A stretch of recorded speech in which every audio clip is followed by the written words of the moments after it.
Hey guys, welcome back to the new video. My name is Manish and I hope you all are doing absolutely fine.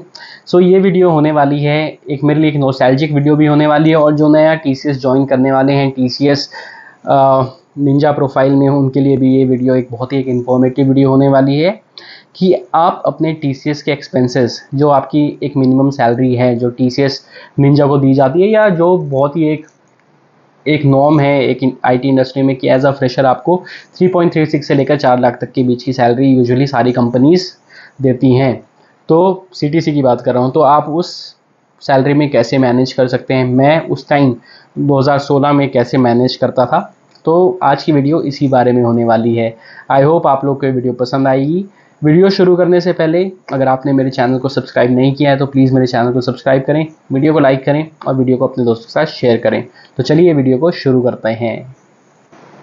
तो जो मेरे time पे TCS fresher की एक salary होती थी, उस टाइम पे निंजा डिजिटल ये प्राइम व्राइम कुछ नहीं होता था। उस टाइम एक ही पैसे दिया जाता था, वो था 3.36 LPA CTC होती थी आपकी ईयरली। तो उसमें आपको ऑप्शन दिया जाता था कि अगर आप अपने पेरेंट्स को इंश्योरेंस में इंक्लूड करना चाहते हैं, नहीं करना चाहते हैं।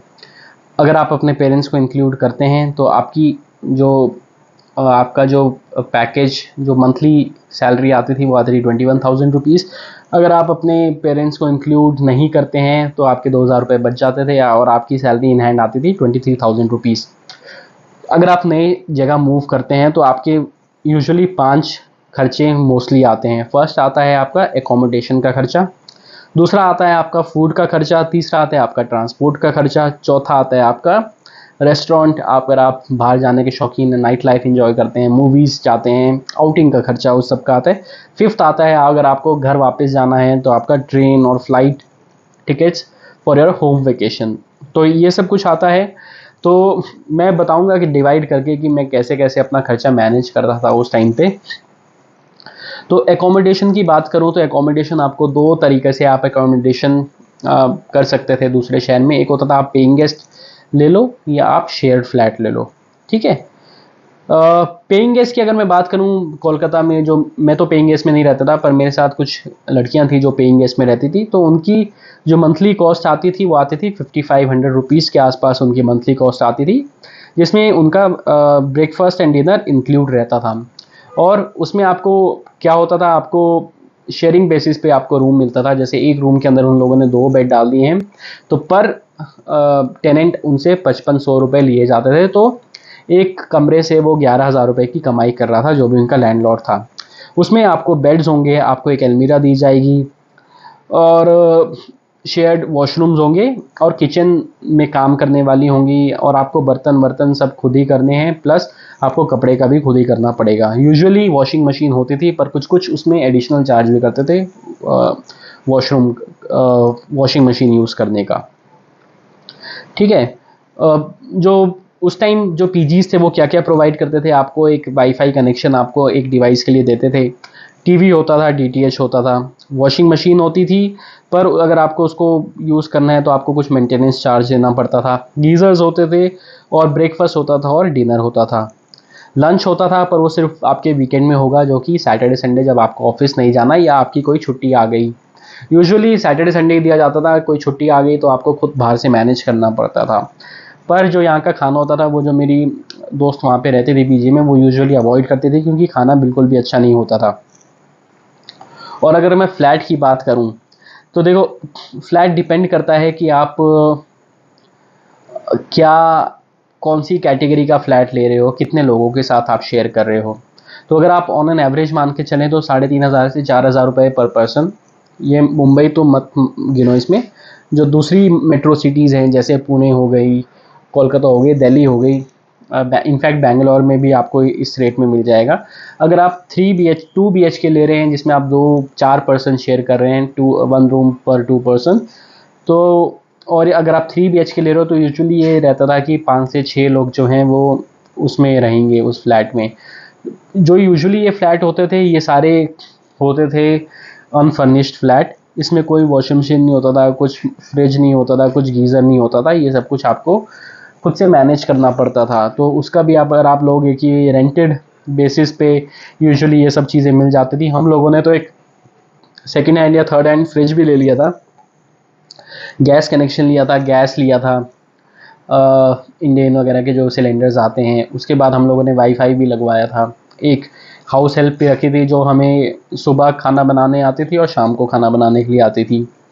उसके बाद टॉयलेटरीज और ये सब हम शेयर्ड बेसिस पे हम लोग जाते थे। वहाँ पे कोलकाता में एक सुपरमार्केट चेन है, उसका नाम मैं अभी भूल रहा हूँ, स्पेंसर्स था शायद उसका नाम। तो हम लोग वहाँ पे जाके अपना मंथली पूरा ग्रॉसरी हम लोग लाते थे। जो डेली कुक जो हमारी होती थी वो यूजुअली उस टाइम पे 900 रुपये पर पर्सन चार्ज करती थी। तो 4-5 लोगों का खाना वो बना देती थी। पर 5 लोगों से वो 900 रुपये लगी तो 4500 रुपीज़ वो एक घर से कमा लेती थी। तो ये सब खर्चा आप मान सकते हो कि आपका यूजुअली मैक्सिमम खर्चा जो है वो एकोमोडेशन में ही आता है। एकोमोडेशन में ही अगर आप मान के चले तो आपका 10 से 12 हज़ार रुपये के आसपास खर्चा आएगा। इसमें मैं इंक्लूड कर रहा हूँ ये सब एक्सपेंसेस, जिसमें हो गए आपके फ्लैट का रेंट, आपका ये सब अप्लाइंसेस जो आप यूज़ कर रहे हो उसका रेंट, आपकी हाउस हेल्प का रेंट, और आपके जो मंथली राशन आएगा उसमें इतना सब खर्चा हो जाता है 10 से 15 हज़ार के आसपास। उसके बाद आता था फूड। तो फूड यूजुअली देखो भाई, खाना बनाने के लिए रखते थे पर हम लोग ब्रेकफास्ट करके जाते थे घर से और रात को खाना भी वहीं पे करते थे फ्लैट में। पर जो दिन का खाना होता था, अगर आपने वो भी नहीं रखी है खाना बनाने वगैरह, आप सोली डिपेंड कर रहे हो कि अगर आपको पूरा टीसीएस ऑफिस से ही खाना है, तो देखो जो टीसीएस का गीतांजलि पार्क है, जो इनफैक्ट जो इको स्पेस वगैरह भी ऑफिस होते थे, infotech, Unitech infotech, echo space और गीतांजलि पार्क, उसमें आपका मिनिमम 40 रुपीज़ से लेकर मैक्सिमम 150 रुपये तक का आपकी खाने की वैरायटी जाती थी। तो जो आपके ब्रेकफास्ट थे उसमें लूची और घुगनी और आपका डोसा वोसा ये सब, इडली विडली, ये सब आपको 40-50 रुपये के में मिल जाती थी। और जो लंच होता था वो उसमें 4-5 तरह की वैरायटीज़ आती थी। मेरे मुंह में पानी आ रहा है क्योंकि वहाँ का खाना लिटरली अच्छा होता था। तो आपको मिनी वेज थाली, मिनी नॉन वेज थाली, वेज थाली, नॉन वेज थाली, अलग आइटम में भी आप मेन्यूज़ में ले सकते थे। तो 60 से 80 रुपये के बीच का उसका खर्चा आता था, ठीक है। और शाम को स्नैक्स अगर आपको लेने हैं तो हम तो जो बाहर झालमुड़ी वाला होता था और चाय, हम तो वही लेते थे, 10-20 रुपये में हो जाता था, 20-25 रुपये में। उसके बाद रात का तो हम लोग अपने फ्लैट में ही खाते थे। पर अगर आपको पैसे बचाने हैं तो आप रिलीजियसली जो खाना बनाने वाली है उससे आप खाना बनवाइए और ये सब पैसे अपने बचाइए। ट्रांसपोर्ट का अगर मैं बोलूँ तो देखो कोलकाता में तो टीसीएस जो है वो फ्री ऑफ कॉस्ट बसेस चलाती थी कुछ कुछ एरियाज़ को लेके।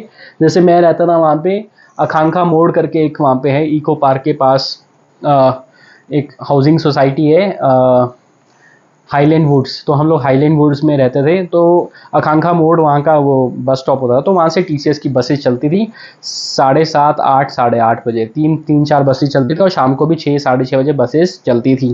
तो हमारा ट्रांसपोर्टेशन तो ऑलमोस्ट फ्री ही था। बट अगर कभी वो मिस हो गई, कुछ हो गया, तो हम बस पकड़ के जाते थे और वहाँ से 10 या 5 रुपये बस का किराया होता था।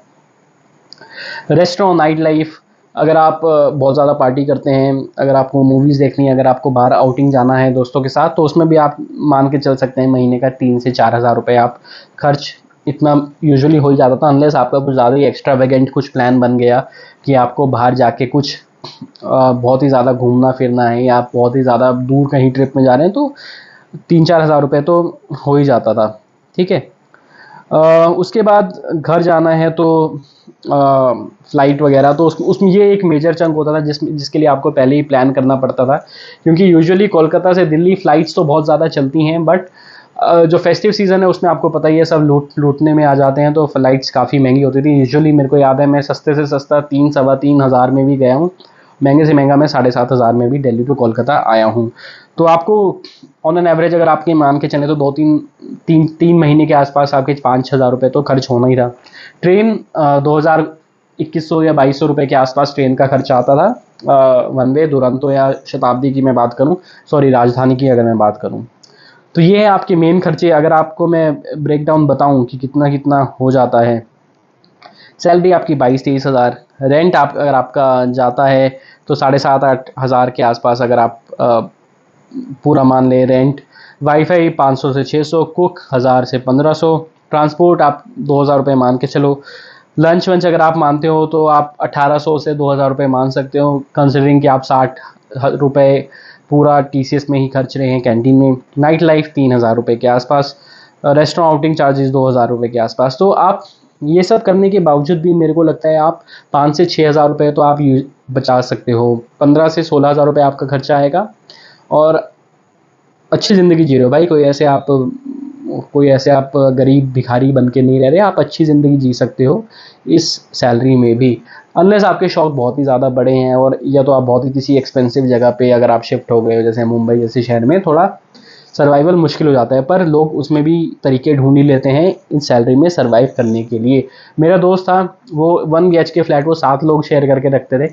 उसने मेरे को फ़ोटो ही भेजी थी, वो एक बड़ा सा हॉल होता था, उसमें उन्होंने ना वो जैसे मजदूर होते हैं ना, उन लोगों ने वो बांध दी थी रस्सियाँ, उसमें उन्होंने चादरें लटका दी थी और वैसे वो सोते थे। ठीक है, तो ये सब था भाई कि आप कैसे अपने एक्सपेंसेस मैनेज कर सकते हो अगर आप फ्रेशर हो और आपकी सैलरी 3.36 LPA आपकी CTC है। तो आई होप आप लोग को ये वीडियो पसंद आई होगी। वीडियो पसंद आई हो तो मेरे चैनल को सब्सक्राइब करें, वीडियो को लाइक करें और वीडियो को अपने दोस्तों के साथ शेयर करें। मिलता हूँ आपको नेक्स्ट वीडियो में, तब तक के लिए bye bye, take care and have a nice day.